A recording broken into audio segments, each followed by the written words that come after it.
Bismillahirrahmanirrahim. Assalamualaikum warahmatullahi wabarakatuh. InsyaAllah kita ambil sikit masa, beberapa minit untuk kita bantu sharekan dulu majlis kita pada pagi ini. Sementara kita tunggu sahabat-sahabat kita yang lain untuk masuk ke FB page kita untuk live 15 minit kapsul Syama'il kita pada hari ini.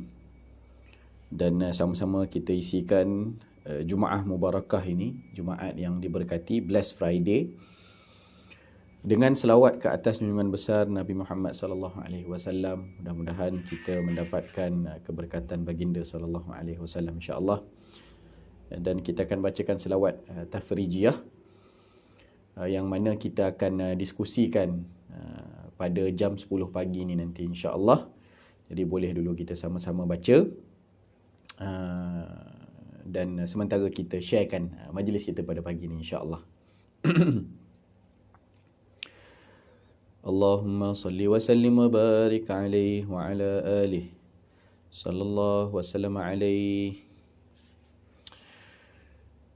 Allahumma salli salatan kamilatan wa sallim salaman تماً على سيدنا محمد الذي تنحل به العقد وتنفرج به الكرب وتقضى به الحوائج وتنال به الرغائب وحسن الخواتيم ويستسقى الغمام بوجهه الكريم وعلى آله وصحبه في كل لمحة ونفس بعدد كل معلوم لك. اللهم صل صلاة كاملة وسلم سلاما تاما على سيدنا محمد الذي تنحل به العقد وتنفرج به الكرب وتقضى به الحوائج وتنال به الرغائب وحسن الخواتيم ويستسقى الغمام بوجهه الكريم وعلى آله وصحبه في كل لمحة ونفس بعدد كل معلوم لك. اللهم صل وسلم وبارك عليه وعلى آله. Bismillahirrahmanirrahim. Assalamualaikum warahmatullahi wabarakatuh. Alhamdulillahirabbil alamin wassalatu wassalamu ala asyrafil anbiya'i wal mursalin sayyidina Muhammadin wa ala alihi wa sahbihi ajma'in. Rabbana zidna ilman warzuqna fahman bi rahmatika ya arhamar rahimin. Allahumma faqihna fid din wa 'allimna at-ta'wil wahdina ila siratikal mustaqim. Amma ba'd. Alhamdulillah, syukur pada Allah dapat kita bersama-sama pada hari ini, siri yang ke-20, bab yang ketiga insya-Allah, bab baru, hadis yang ke-24 kita akan sambung pada hari ini. Kita baca satu atau dua hadis insya-Allah. Mudah-mudahan kita sentiasa diberikan oleh Allah SWT akan rasa cinta, tambah cinta kita kepada Nabi SAW. Dengan bertambahnya kenal kita melalui hadis-hadis baginda sallallahu alaihi wasallam berkenaan peribadi baginda. Saya mengucapkan ahlan wa sahlan juga, selamat datang pada sahabat-sahabat yang baru masuk ke dalam FB live kita. Yang mengucapkan salam kepada saya jawab dengan Waalaikumsalam warahmatullahi wabarakatuh. Kak Sharifah Aisyah, Kak Nursia, Kak Siti Hawa, Kak Elvira, Kak Siti Hajar, Kak Zaimah dan juga sahabat-sahabat yang lain yang menonton kita. Baik, jadi kita berada pada bab yang ketiga. Qala al-musannifu rahimahullahu ta'ala wa nafa'ana bihi wa bi'ulumihi fid dharain amin. Babu ma ja'a fi sya'ri Rasulillah sallallahu alaihi wasallam. Bab yang menceritakan tentang sya'ri. Sya'ri itu rambut. Rambut. Jadi bab ini cerita tentang hadis-hadis yang membahaskan tentang rambut baginda Rasul sallallahu alaihi wasallam. Rambut ini adalah satu hiasan di kepala lah. Dia bukan satu perkara yang mandatory yang perlu ada pada diri manusia. Akan tetapi dia adalah satu bahagian daripada zinah, iaitu hiasan. Hiasan yang berada di kepala manusia yang menjadikannya cantik lah. Jadi satu hiasan di kepala. Maka rambut juga ada pada tubuh baginda Rasul sallallahu alaihi wa ala alihi wasallam. Dan bab ini akan menceritakan kepada kita perihal sifat ataupun panjang pendek yang ada pada rambut baginda sallallahu alaihi wasallam yang mulia. Jadi nanti kita akan tengok hadis-hadis di dalam ini mungkin nampak macam bertentangan lah. Tetapi hakikatnya hadis-hadisnya saling melengkapi. Kalau kita bahas tentang ulum hadis, hadis-hadis ini ada yang disifatkan dengan takwil, ada yang zahir. Zahir itu zahir hadisnya sebut macam mana. Jadi zahir hadis-hadis yang kita akan baca mungkin nampak bertentangan di antara satu sama lain. Maksudnya adalah benda yang lain lah. Yang tadi sebut lain, yang ini sebut lain. Begitu kan? Itu zahir nampak bertentangan. Tetapi para ulama mereka takut nak reject hadis Nabi sebab semuanya hadis. Maka khawatir mereka mendustakan kepada Nabi SAW. Sebab hadisnya sampai pada kita walaupun nampak macam bertentangan. Jadi ditaufiqkan di antara dua ataupun lebih hadis-hadis yang bercanggah itu dengan cara sama ada mentakwilkannya. Mentakwilkannya, contoh macam dalam bab batal wuduk kan. Dalam bab batal wuduk. Jadi mazhab kita ditakwilkan hadis Nabi pegang kaki Aisyah itu berlapik. Ditakwil. Okey. Nampak macam bertentang di antara satu hadis dengan yang lain kan. Itu cerita lain lah. Sama ada juga ditaufikkan hadis tersebut dengan cara takhsis. Takhsis ini adalah mungkin satu hadis disebut secara umum, satu hadis lagi yang lain yang nampak bercanggah infonya dengan hadis tadi itu adalah pengkhususan. Yang tadi umum, yang ni mengkhususkan hadis tadi. Dan boleh jadi juga hadis yang berbeza tadi ada hukum nasikh dan mansukh di situ. Yang datang terkemudian menasahkan, memansuhkan yang datang terdahulu. Okey, itu sikit tentang ulum hadis lah. Okey, kita baca hadisnya insya-Allah. Saya sebutkan bab ni sebab cuma kita bagi tahu siap-siap lah. Kita bab ini cerita tentang panjang pendek rambut Rasulullah. Maka para ulama kata berbeza-bezanya hadis di dalam bab ini adalah kerana rambut itu adalah sesuatu yang berubah sifatnya dengan perubahan zaman kan. Maknanya masa berjalan rambut kan makin panjang. Begitu kan. Dia ada benda yang dia bukan benda yang jamid, bukan benda yang tak berubah-ubah. Tapi dia berubah. Makin lama kita biarkan makin panjang dia. Macam PKP baru ni lah. Sempat 3 bulan tak potong rambut. Kalau tengok dalam video-video lama pun berekor-rekor rambut saya di belakang. Sebab apa? Sebab rambut dia memanjang apabila dibiarkan. Maka sebab itulah hadis-hadisnya nanti akan berbeza-beza. Walaupun daripada satu sudut sebenarnya taklah bercanggah pun. Sebab rambut tu ada hadis itu yang diriwayatkan awal, ada hadis tu yang diriwayatkan terkemudian. Maka waktu tu rambut Nabi pendek, waktu tu lah diriwayatkan sahabat nampak rambut Nabi takat tu. Bila riwayatkan kemudian, waktu hujung-hujung umur Nabi contohnya, maka ada keadaan-keadaan yang berbeza pada rambut. Baik.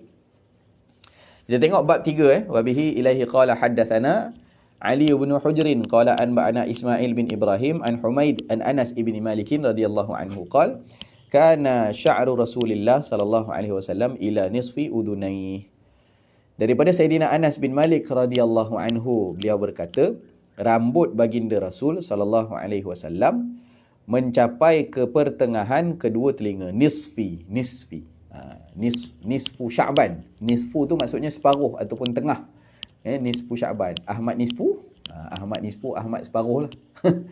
Ahmad separuh. Nisfi udhunaihi, separuh dua telinga. Jadi mencapai ke pertengahan kedua telinga ni apa dia? Rambut Nabi daripada atas jatuhnya, kita dah bahas dalam bab 1 kan. Kita dah bahas sikit, rambut Nabi tu tak lurus dan tak kerinting, ikal mayang. Jadi bila daripada atas jatuh, daripada tengah jatuhnya sampai ke pertengahan telinga. Kan? Jadi handsome lah, kan? Handsome. Jatuh.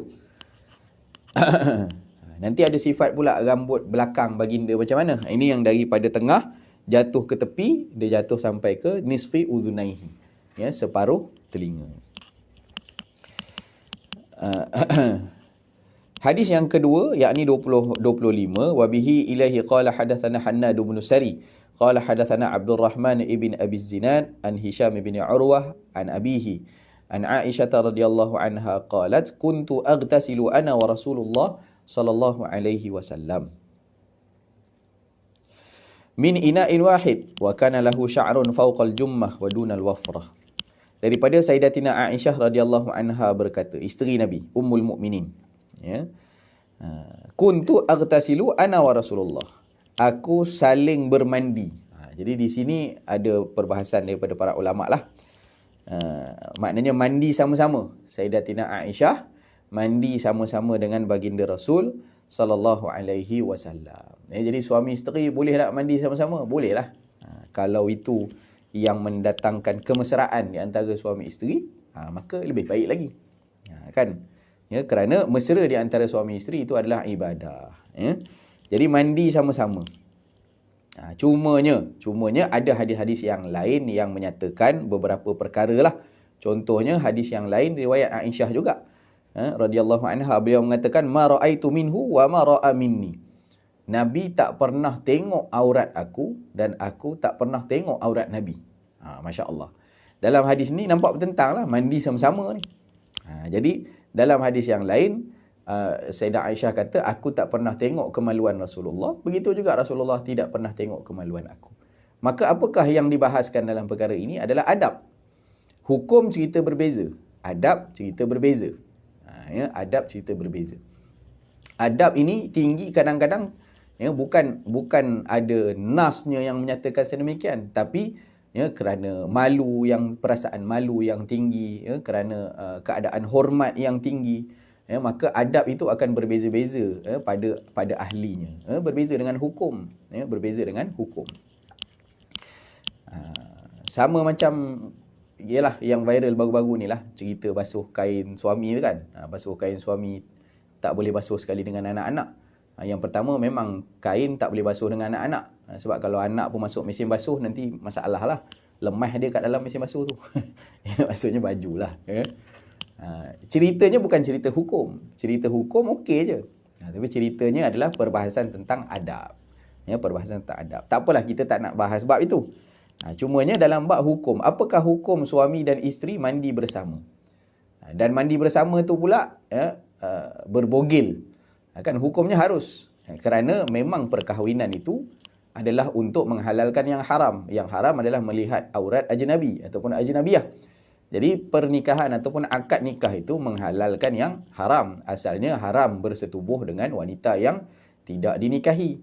Tapi sebab adanya akad nikah itu, maka dia menghalalkan, ya, kepada kemaluan wanita tadi untuk suami tadi berlazat-lazat dengannya.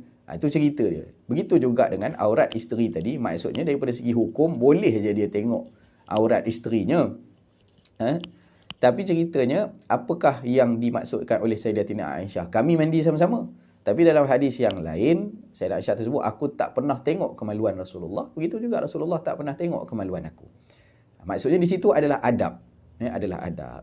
Maka kata para ulama, ada tiga syarahan daripada maksud Sayyidatina Aisyah, aku saling mandi dan aku dan baginda mandi min ina'in wahid, daripada bekas yang sama. Okey.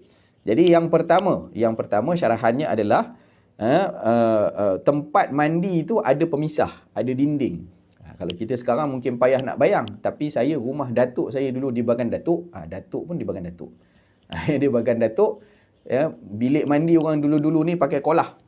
Ya, jadi ada 2 bilik mandi yang dipisahkan dengan dinding yang berkongsi satu kolah yang sama. Saya rasa akak-akak pun ataupun abang-abang yang tengok kita pada hari ni pun bukan orang yang generasi muda-muda WeChat sangat lah. Kan kita ni dah tua-tua belaka dah. Rasanya pernah nampak lah bilik air yang macam itu. Jadi kolahnya sama. Maknanya kalau kita masuk tangan kita dalam kolah tu, pergi masuk kat orang sebelah, kan? Masuk dekat orang sebelah, maka kita boleh capai tangan orang sebelah lah. Tapi biliknya berbeza-beza. Maka mandi daripada bekas yang sama, sebahagian ulama menyebutkan hadis ini adalah begitu keadaan baginda Rasul sallallahu alaihi wasallam. Sebahagiannya kata tidak, dia daripada, maknanya mandi memang sama-sama betul lah dalam satu bilik air.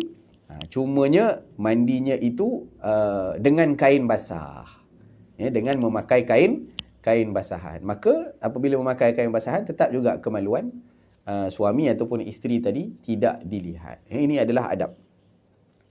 Kerana sangat malunya baginda Rasul sallallahu alaihi wasallam, dan begitu juga kepada Sayyidatina Aisyah radhiyallahu anha. Sangat-sangat menjaga adab. Cerita hukum kita dah cover. Hukum boleh saja. Tapi adab itu mengatasi dengan tingginya rasa malu dan rasa hormat di antara satu sama lain. Dan yang ketiga, kata para ulama, yang dimaksudkan min ina'in wahid adalah mandinya daripada satu bilik yang sama, tapi daripada satu bekas yang sama. Kalau macam kita dulu dalam tempayan lah, ya, air yang ditadah di dalam kolah kecil ataupun dalam tempayan, mandinya sama-sama, cuma daripada satu bekas yang sama. Dan ketika mandi kita tahu bahawa rambut kita akan terjulur, kan? Dia paling kita handsome sekali, paling cantik sekali rasa lepas mandi lah. Sebab rambut kita taklah macam mak lampir pada masa itu, kan? Kalau bangun tidur rambut memang lain macam. Tapi kalau lepas mandi tu kita terasa muka kita yang paling handsome sekali waktu tu lah. Kan tak sikat pun tengok cantik aja rambut. Kan begitu. Sebab dia basah. Jadi bila dia jatuh, rambut itu jatuh, maka ketika itu kita akan dapat lihat betapa panjangnya rambut kita. Kalau waktu dia mengerbang ke ataupun waktu dia tengah serabai, kita tak dapat tengok panjang dia macam mana. Tapi ketika mandi dapat dilihat. Maka Sayyidatina Aisyah sifatkan rambut baginda Rasul sallallahu alaihi wasallam. Sayyidatina Aisyah kata apa? Baginda sallallahu alaihi wasallam memiliki rambut yang terjuntai panjangnya sampai di atas bahu dan di bawah daun telinga. Maknanya atas tadi kata nisfi, Sayyidina Anas kata separuh telinga. Bila mandi kan dia lurut lagi sampai cuping. Kan sampai cuping. Dan sampai di atas bahu. Maknanya yang daripada atas turun sampai ke cuping, rendah lagi, dan yang di belakang jatuhnya sampai bahu. Kita boleh bayang tak? Handsome kan? Orang lelaki berambut panjang tapi bukan panjang sangat macam orang perempuan. Kan tengok cerita-cerita Hercules ke apa ke, cerita-cerita orang yang gladiator ke apa kan, yang selalu badan sasa-sasa tu, dia rambut dia pun rambut panjang juga kan. Dan baginda sallallahu alaihi wasallam juga pernah berambut panjang yang sampai menyentuh kepada bahu. Mana belakang dia jatuh sampai menyentuh kepada bahu baginda sallallahu alaihi wa ala alihi wasallam. Jadi orang lelaki kalau nak simpan rambut panjang, biarlah ada sandaran kita lah. Maknanya kita buat ni sebab apa? Sebab nak ikut sama dengan rambut baginda Rasul sallallahu alaihi wasallam. Ittiba' Rasul. Dapat pahala sunnah insya-Allah. Dan bahkan ada hadis musalsal. Kan? Musalsal jummah. Musalsal simpan rambut panjang. Bagi orang lelaki lah. Bagi orang perempuan taklah, dia memang special. Orang perempuan panjang lagi daripada tu pun boleh. Kan orang lelaki jangan panjang-panjang sangat lah. Yang penting jangan tasyabuh bin nisa. Ya, jangan dia menyerupai orang perempuan. Simpan rambut panjang. Lepas tu pakai baju pink pula. Lepas tu janggut misai cukur habis. Muka jadi macam perempuan habis dah. Pakai baju ketat-ketat pula.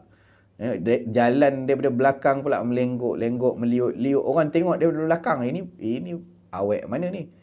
Ya, lalu sebelah piwit kan, piwit tengok muka depan, Allah jantan pula. Itu tasyabuh bin nisa. Menyerupai kaum wanita, itu adalah haram hukum dia. Tak boleh. Rambut panjang, Nabi rambut panjang kopiah pakai. Nabi rambut panjang serban pakai. Tidak menghilangkan kelelakian baginda sallallahu alaihi wasallam. Ya. Jadi cukuplah. Saya ingat dah 15 minit. Kita sambung nanti hadis 26 dan yang berikutnya pada hari Isnin insya-Allah. Ya, jadi minggu ni kita selesai, minggu yang keempat, siri yang ke-20. InsyaAllah nanti kita teruskan lagi. Ini kita dah dapat dah beberapa lah kan. Beberapa keadaan rambut Nabi tadi sampai separuh telinga, kemudian waktu lepas mandi jatuh sampai cuping, kemudian rambut Nabi juga menyentuh kepada bahu. Jadi nanti kita akan bahaskan lagi ya, hadis-hadis yang berikutnya insya-Allah taala. Mudah-mudahan Allah Taala kurniakan kita istiqamah, baik bagi saya untuk sama-sama mengongsikan apa yang disebut oleh guru-guru kita daripada kitab ini, dan juga istiqamah juga kepada yang menonton supaya kita dapat tambah kenal lagi dan tambah cinta lagi kita kepada junjungan besar Nabi Muhammad sallallahu alaihi wasallam insya-Allah. Sebentar lagi jam 10, setengah jam lagi lebih kurang, kita akan diskusikan tentang salah satu daripada selawat Nabi yang kita bacakan tadi, selawat tafrijiyah. InsyaAllah sama-sama nantikan dan boleh juga kongsikan dengan sahabat-sahabat yang lain insyaAllah. Wallahu ta'ala a'la wa a'lam. Wa sallallahu ala sayyidina Muhammadin wa ala alihi wa sahbihi wasallam. Terima kasih kepada semua yang bersama-sama kita pada pagi ini. Assalamualaikum warahmatullahi wabarakatuh.